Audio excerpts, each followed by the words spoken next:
Beleza, pessoal? Vamos então fazer a nossa segunda parte do sistema eólico, tá? Eu vou compartilhar aqui minha tela com vocês. Aqui, um segundinho. Feito. Só aparecer. Isso aí.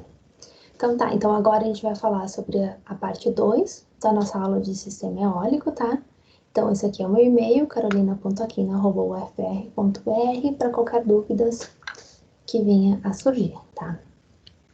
Então, o conteúdo dessa aula vai estar dividido também em 4 tópicos: acumulação eólica, sistemas eólicos, tá? Os tipos de sistemas eólicos, reconhecimento no registro geológico e a superfície limitiforme.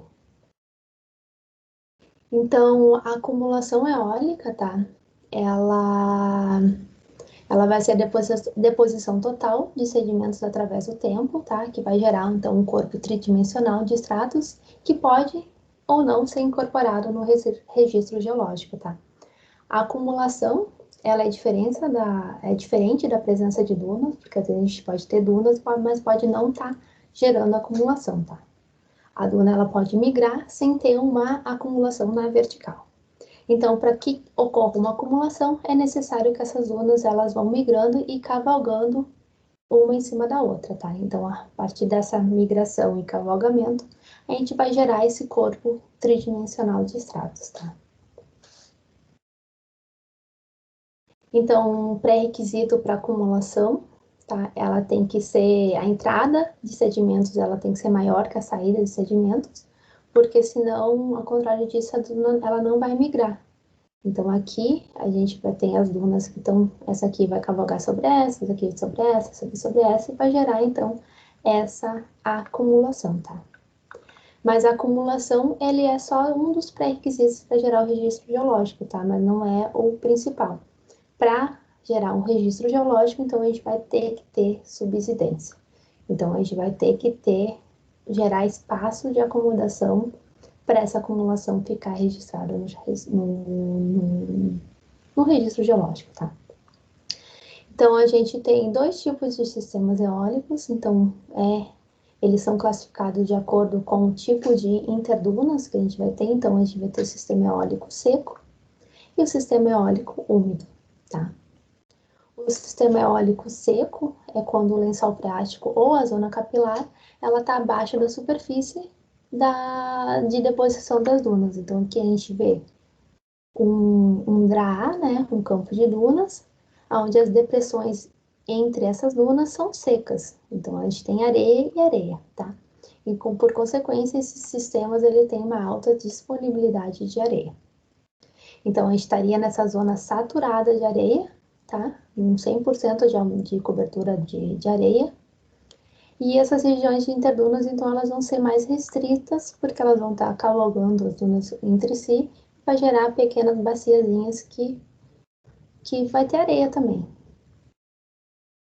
Então, a acumulação dos campos de dunas, ela vai ocorrer numa área mais baixa da topografia, tá? Então, a gente vai ter a área fonte aqui, a área de transporte, tá? A área onde começa a gerar umas dunas, só que ela vai só migrar, ela não vai acumular, tá? Depois ela começa com maior quantidade de areia, ela começa então a embrionar essas dunas, que por consequência ela vai começar a migrar e acumular, tá? Então nessas zonas de mais baixa da topografia, aqui o fluxo, o fluido, né, que é o vento, ele vai ter uma expansão e nisso vai permitir então a deposição de areia, tá? Então as dunas elas vão primeiro embrionar, crescer e cavalgar. Então aqui a gente tem umas dunas isoladas, ó, e elas estão começando a migrar, então está aumentando a disponibilidade de areia nesse sistema. Então primeiro a gente embriona as dunas isoladas, a gente vai ter a migração sem o cavalgamento, tá? Então isso aqui vai migrar aqui por cima, mas sem cavalgamento. E depois essas regiões de interdunas, o vento vai conseguir passar livremente, porque ela vai estar seca, e nisso a gente vai conseguir retirar sedimento e levar esses sedimentos para as dunas da frente. E nesse movimento, as dunas vão começar a ganhar mais sedimento e vai ter um crescimento e um cavalgamento, tá? E, por consequência, então, aqui a gente já consegue ver as regiões de interdunas, elas não são umas regiões muito planas, tá? Elas vão ser meio inclinadas. Já o sistema eólico úmido, tá? É quando o lençol freático ou a zona capilar, ela intercepta a superfície. Então, nesse caso aqui, que é dos lençóis maranhenses, então a gente tem todas essas zonas de interdunas aqui alagada, tem a presença de água aqui, ou senão a gente pode ter só a zona capilar aqui que está na superfície e está deixando esses interdunas aqui úmido. Então, o vento, como eu tinha comentado na primeira aula, o vento ele não é capaz de retirar sedimentos dessas zonas úmidas, alagadas, por causa da coesão dos grãos. Então, essas regiões de interdunas úmidas, elas tendem a acumular sedimento, tá? Então, quando a duna vai migrar por cima que os grãos vão ficar trapeados e não vai erodir. Então, a gente pode ter uma subida relativa desse nível da água aqui e vai gerar acumulação e preservação, tá?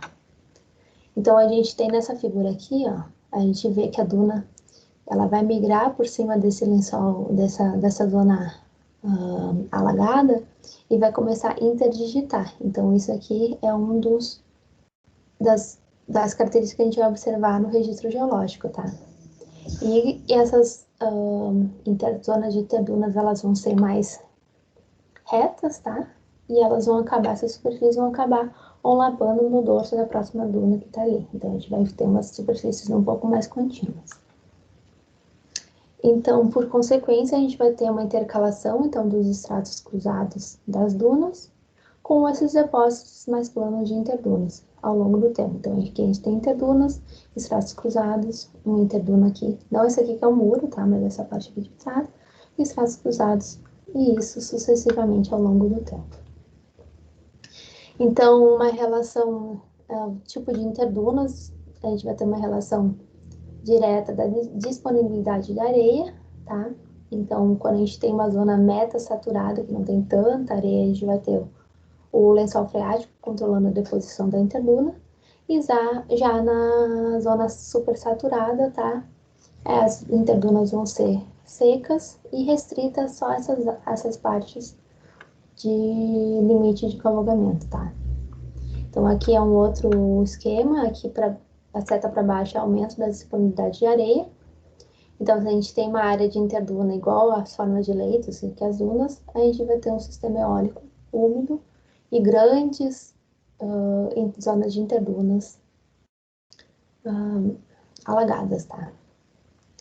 E à medida que a gente vai tendo um aumento da progressiva de areia, a gente vai chegar até um sistema eólico seco, onde não tem essas interdunas planas, porque elas vão estar restritas aqui, tá?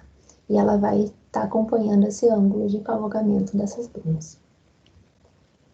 Então, aqui é só umas fotos para esquematizar. Então, o sistema eólico seco, que é esse daqui. A gente vai ter os depósitos de interdunas vão estar bem restritos, tá? Porque eles não são tão contínuos. Ou vai ser ausência, a gente vai ter só uma superfície que limita esses grandes estratos das dunas.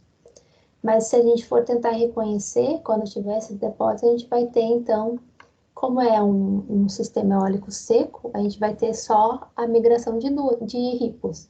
E o registro geológico dessa migração de ripos eólicas são aquelas laminações translatlantes. Então, são aquelas laminações de muito baixo ângulo com gradação inversa. Então, muitas vezes às vezes a gente consegue ver esse registro no nosso sistema, tá?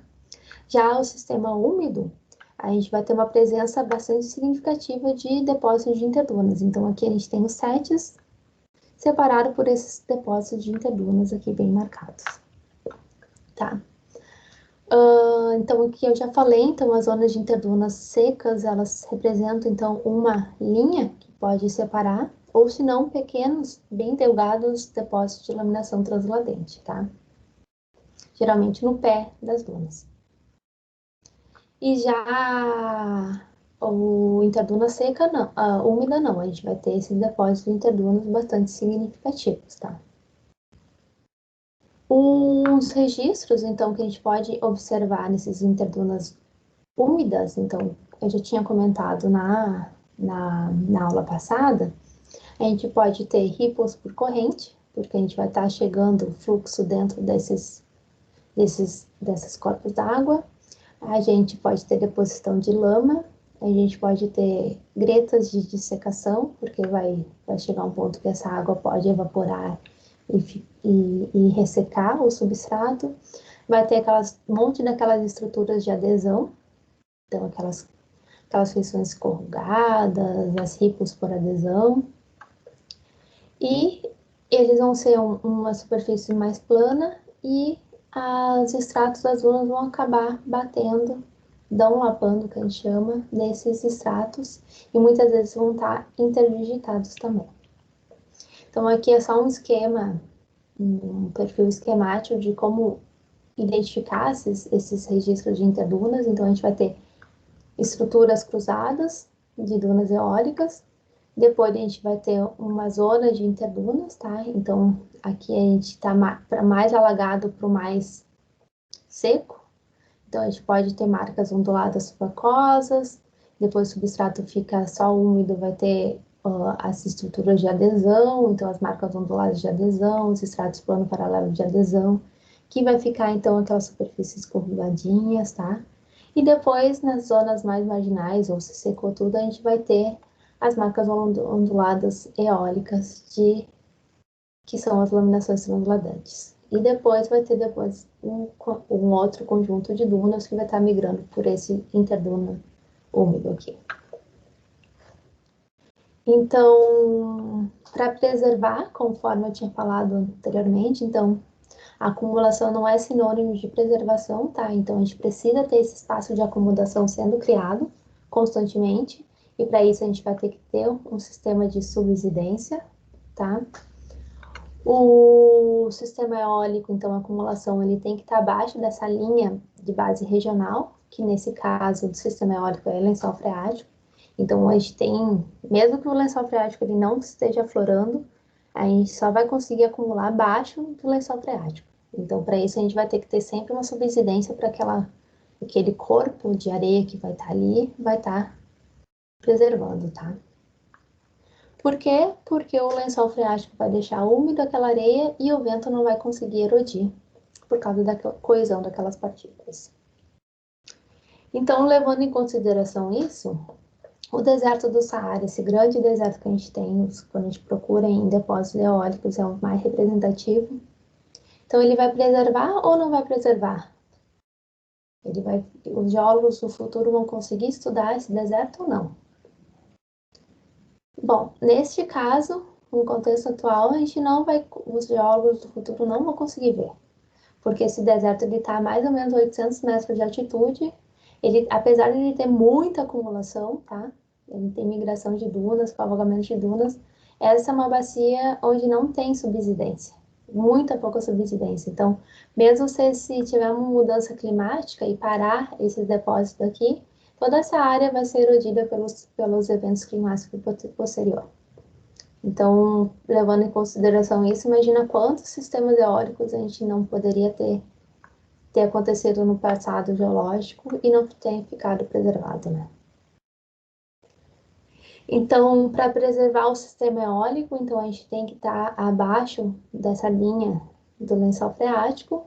Esse lençol freático, então, ele pode ter uma subida absoluta, tá? Que é relacionado, então, a um nível global do nível do mar, um nível estático. Então, se a gente está numa zonas costeiras, se o nível do mar sobe, por consequência, o lençol freático também vai subir e vai gerar acumulação. E se tiver subsidência, então vai ter potencial para preservar. Ou se não, com a própria subsidência, todo esse pacote ali vai acabar afundando, né? E o lençol freático, relativamente, ele vai estar subindo, tá? E também se cessa um sistema eólico também pela presença de vegetação, tá? E se tiver subsidência, então esse sistema eólico ele também vai estar sendo compactado pela carga ou não e pode preservar, tá? Mas a grande moral da história é que a gente tem que ter espaço de acomodação sendo criado que nesse caso é causada pela subsidência, tá? Então, como é que a gente vai reconhecer um registro geológico num afloramento, por exemplo? A gente vai ter que reconhecer esses grandes lençóis de areias, então são grandes estratos de laminações transladantes, então camadas de laminações transladantes com gradação inversa, que são decorrente do cavalgamento dessas ricos eólicas, tá? Aí a gente vai reconhecer propriamente os estratos cruzados das dunas eólicas, então a gente vai ter esses grandes estratos cruzados, tá? Os depósitos de interdunas, principalmente os depósitos de interdunas úmidas, então a gente vai ter esses grandes estratos cruzados intercalados por esses sistemas mais planares, mais tabulares de depósitos de interdunas, tá? A gente vai ter que reconhecer as superfícies limitiformes, que isso eu vou falar no decorrer dessas aulas, para então reconstruir a morfologia morfodinâmica dessas dunas eólicas, então o padrão de vento, a ciclicidade, entre outras coisas. E para isso, pessoal, é muito importante medir a espalha corrente também. Porque a gente vai conseguir medir, como eu falei na primeira aula, a espalha corrente. Se for unidirecional, a gente pode estar falando de umas dunas crescentes. Senão a gente pode estar falando de umas dunas lineares ou estrelas e vem toda aquela confusão de interpretação que eu tinha comentado na aula passada. Tá? Então, o que são essas superfícies limitiformes que eu falei, tá? Os setes e cossetes dos estratos cruzados dessas dunas, desses campos de dunas, elas são separadas, então, por superfícies que têm uma certa hierarquia, tá? Então, aqui a gente tem um perfilzinho esquemático aqui, ó, tá? E todos esses números 1, 2, o 3 aqui são essas superfícies hierárquicas de primeira, segunda e terceira ordem, e que foi definida por Brookfield em 77, e posteriormente o Kokurek. Ele definiu uma outra superfície que é a supersuperfície, que seriam essas daqui em vermelhinho, tá? As superfícies de primeira ordem, então, elas representam a movimentação do DRA, então elas separam conjuntos de cossetes, não de setes de estratificação cruzados, mas vários cossetes agrupados, tá? Elas podem ser chamadas de superfície de sobreposição, porque elas podem marcar também regiões de interdunas. Elas têm superfícies subparalelas a paralelas, porque elas vão marcar essa migração desse DRA ao longo do tempo, tá? E ela tem um mergulho oposto à migração, porque ela segue a mesma lógica das migrações das ripos. Então, as ripos estão cavalgando uma por cima da outra, e aquela superfície transladante ali, ela também é inclinada ao contrário da migração. Então, em uma escala maior, essa superfície de primeira ordem seria análogo a essas laminações transladantes ali. Então, por exemplo, aqui, ó, primeira ordem está separado estratos e cossetes, tá? Aqui também, ó. Vários. Então, neste caso, essas superfícies de primeira ordem aqui, elas estão coincidindo com as zonas de interdunas, tá? Já as superfícies de segunda ordem, elas representam, então, a migração das dunas dentro desse DRA. Então, essa migração de cada duna individualmente dentro desse DRA. Então, ela pode ter ângulos variados, porque vai depender, então, da disponibilidade de areia, como é que elas vão estar migrando ao longo do tempo. Mas ela está aqui, ó. De segunda ordem. Então, ela está aqui, ó. Aqui tem um set separado por uma de primeira ordem, e tem dois sets aqui, separados por superfície de segunda ordem, e, por consequência, separado por uma superfície de primeira ordem aqui em cima, tá? Então, elas são truncadas na base no topo por essa superfície de primeira ordem. Aqui tem um exemplo, então, de um trabalho do Ruben, que foi feito aqui na formação Botucatu da Bacia do Paraná. Então, ele separou cossetes de estratos cruzados com uma superfície de primeira ordem, e os sets foram separados, então, por uma superfície de segunda ordem, que seriam essas aqui, tá? E as superfícies mais regionais, então, seriam essas superfícies que eu vou falar para vocês daqui a pouquinho. E já a superfície de terceira ordem é de uma ordem hierárquica muito menor, e ela vai correr internamente ao sete das dunas, tá? Então, nada mais é do que uma mudança no ângulo dos sets. Então, a duna está migrando para cá. E, de repente, a gente tem uma superfície aqui, que daí os sets estão com outro ângulo aqui. Essa superfície, ela vai marcar uma superfície de parada, uma superfície de erosão, que é chamada, então, de superfície de reativação, tá? Ela é de caráter local e marca uma flutuação na direção da velocidade do vento. Então, deixa eu ver se eu consigo desenhar aqui para vocês. Uma canetinha, tá? Então, a gente tem a duna migrando para cá, os estratos cruzados aqui. De repente, o vento está vindo para cá, né? No primeiro tempo. De repente, tem uma mudança do padrão do vento. Então, por exemplo, a gente tem um vento vindo para cá. Ele vai erodir essa parte aqui. E depois, deixa eu pegar um verdinho aqui. Depois o vento vai voltar para cá. E essa duna vai continuar para cá com outro ângulo, tá? Essa superfície... Nossa, o desenho tá ruim. Essa superfície aqui, que marca essa erosão, tá?